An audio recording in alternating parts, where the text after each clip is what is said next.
Newsflash, you idiot. I am one of those people who likes and defends and stands up for Batman vs. Superman. You kind of tip your hand that you're absolutely clueless when you write nonsense like this, saying Campia won't be happy till nobody likes Batman vs. Superman. He can't handle that some people like Batman vs. Superman. Like, what are you talking about, you psychopath? Well, space fans, exciting news, huh? And there's even more in part 2.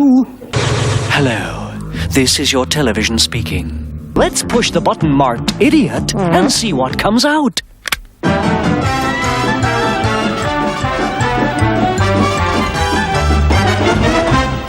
I tell you what, ladies and gentlemen, I don't know if you live in the UK. I know some of you do, but holy hell, I had to go to a Comic-Con today, an event in St. Albans, to hook up with an old buddy of mine. While it was great seeing him, he was fantastic. We had so many laughs together, went to a really cool restaurant afterwards and had fun, especially the waitress who we had. She was hilarious. She was a bit of a looker as well, actually, in a kind of cute, quirky kind of way, but her whole banter with us was pretty funny. I actually enjoyed it. Good town, St. Albans. I like it a lot. The Comic-Con itself was all right.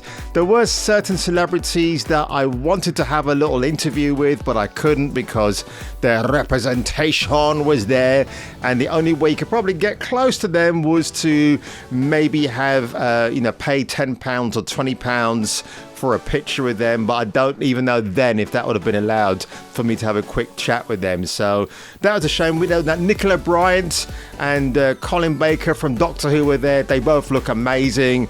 Nicola Bryant, man, that woman has aged, but she's aged like a perfectly fine wine. So I do appreciate that. One woman who hasn't aged like a perfectly fine wine is Grace Randolph. Who am I talking about? She's this cinema pundit, in inverted commas, a moron in my books, who has her own YouTube channel. She has really scary thumbnails, and she just has the worst facial expressions. She's not exactly God's gift to the camera, ladies and gentlemen.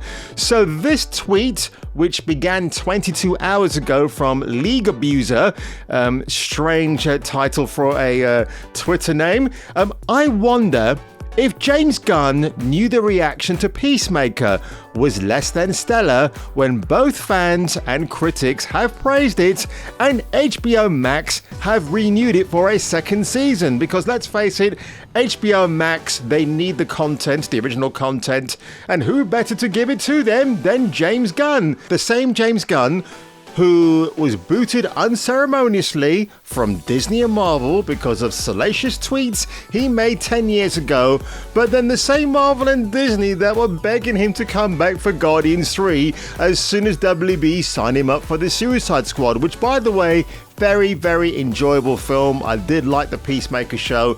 Yes, it took a few weird turns here and there, but at the end of the day, if I'm entertained by something, I'm going to be entertained and I'm going to talk positive things about that product.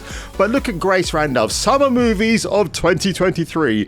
The Little Mermaid, which no doubt will be race swapped, Blue Beetle, Indiana Jones with a very old Harrison Ford who could probably barely whip something now, and Barbie. Who gives two flying lizard shits about this summer list? And I think we've got, Fast and Furious 10, where they probably come back down to Earth again from their space voyage. Yeah, that's not happening for me. So James Gunn, in reply to League Abuser, or to Bungle No More, says this: the Earth revolves around the sun, mothers love their children, and Grace Randolph will spout BS. And can you blame the guy for being that wound up by Grace? Because Grace Randolph, look, when I used to watch her years ago, she was big, fat, cuddly Grace, and she was a likable person, not irritable, not insufferable. She just had some of the worst takes I've heard. I don't agree a lot with her movie opinions. I mean, she's just as bad as Frosk Curran, who talks about Sony being a dead vehicle walking, which makes no sense whatsoever. But Frosk, what does she know about video games? She's just there on a platform to spout her activist bullshit, so nobody cares about her whatsoever.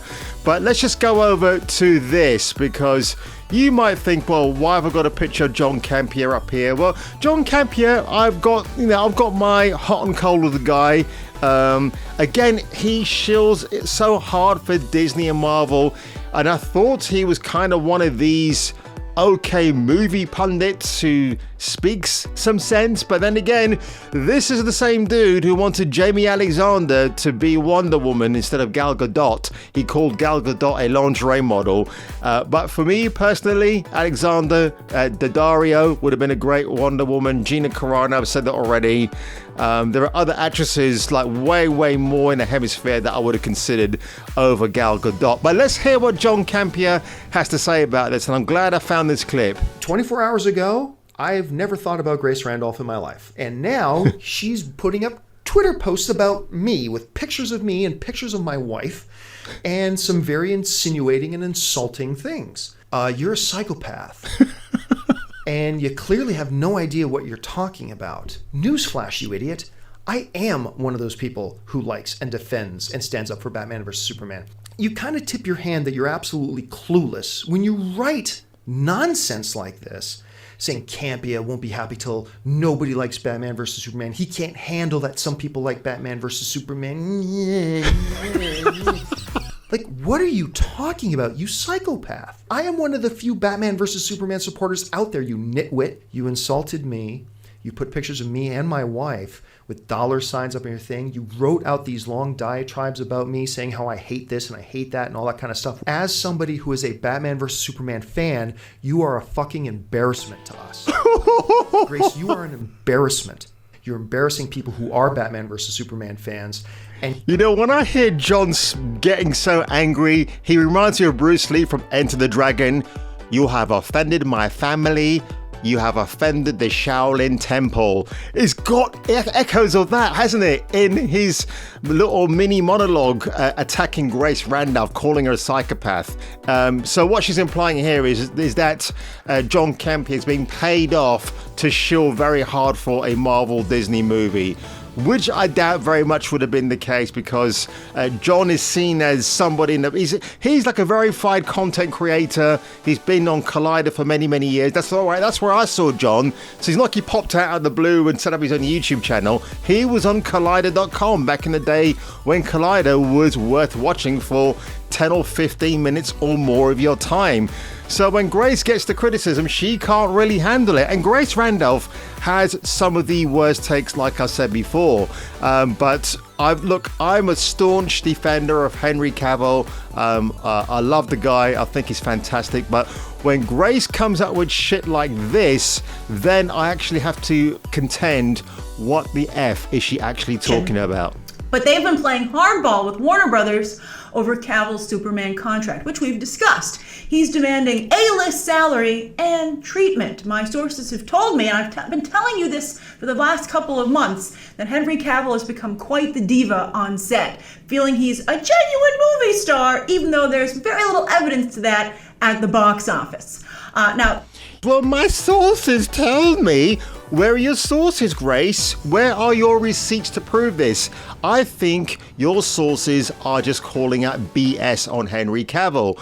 And also, he is a superstar, but I guess when he was in the Man of Steel, and it didn't do well at the box office, Warner Brothers probably took a back seat and thought, you know what?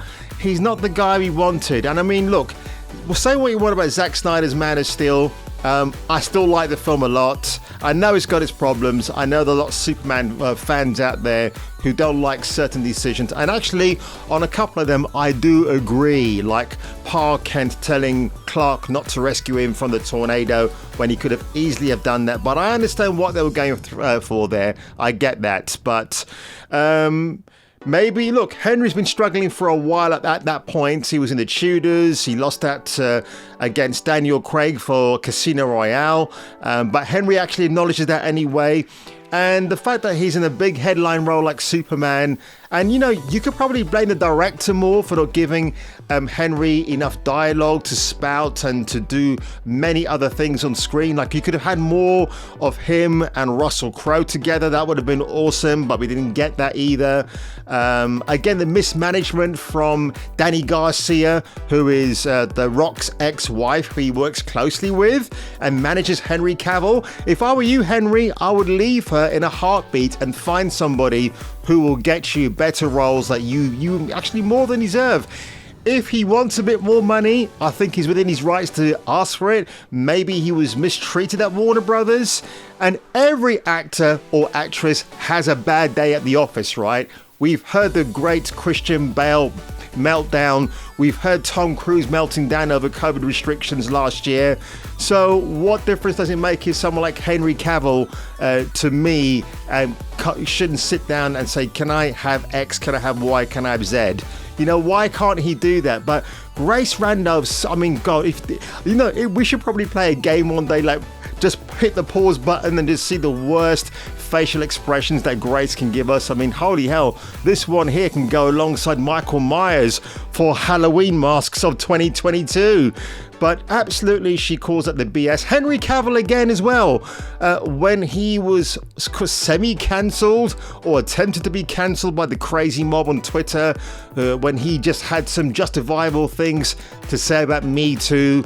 You can't go into a bar and have a polite conversation with a woman without the fear of her accusing you of allegations that might surface later on. All that BS. And of course, Henry's right, and I agree with him completely on that one. But other people were just like, oh no, you should apologize.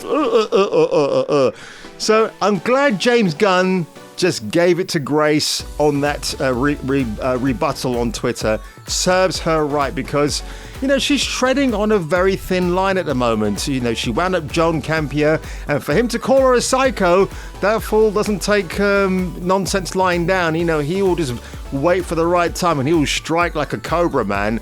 And then of course, again, I'm glad this is all happening to her now, because she might find her access to Hollywood might become a bit more limited, and I hope that happens, because again, she's probably the worst critic out there. Going back to this Twitter feed right here, just got to highlight this one here. Now, I'm not a big fan of this critic as well, because, well, she's a critic, she's a pundit. Mama's all geeky now, where she's, and the way she's written this here is a little bit atrocious. Maybe she was a bit drunk at the time. I can't even see what Grace said, because she has me blocked, like she does to everyone else who doesn't agree with her or calls her out, which is interesting. I'd like to see Tessa Smith's receipts where she said something to Grace and Grace didn't agree with it. Like, Grace Randolph thinks she's the queen bee, she's the center of attention, she sits on her fake gold throne and just expects everybody to fawn and fall over in love with her. Like I said before, Grace Randolph has the occasional good take, not many. And for her to talk about Peacemaker, the TV show, the way she did, she's got a thing for John Cena, hasn't she? I'm pretty sure that is the case. She's talked about him in his underwear and how much she's in love with him. And apparently that wasn't good enough for her in the Peacemaker show. Whatever. I'm glad it's getting a second season. It's good. When a trailer for that one comes out, I'll give you a reaction. But folks, if you enjoyed this today, this is like a heat wave reaction. And I tell you what, making these videos under these lights in this incredible heat is just a test of my courage and my devotion for you lot out there. Thanks for watching my content. The ad revenue is getting slightly bigger. Probably by the end of next week it'll get more bigger. And that's all I'm going to say on that one, folks. So if you enjoyed this video today, make sure you like the like button, make sure you sub the subscribe button, and if I were you, I would check me out on the next review. The King of Kings.